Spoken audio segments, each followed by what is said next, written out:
Hi! Today I would like to show you how you can transfer files from Lenovo Legion to an Android device.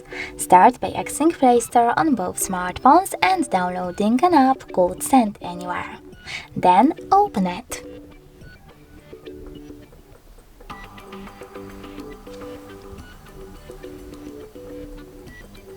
Now you need to choose I accept, confirm, continue and allow. After that, select Receive on an Android and tap on No Thanks, then close this window. Now tap on Send on Lenovo, tap on all of those dots and choose Send. This way you will select all of those files and transfer them later on.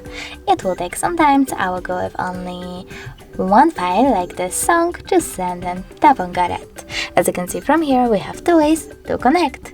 We can scan this QR code by clicking on the scanning icon on an Android, selecting while using the app or allow in the pop-up, and pointing our camera at the code.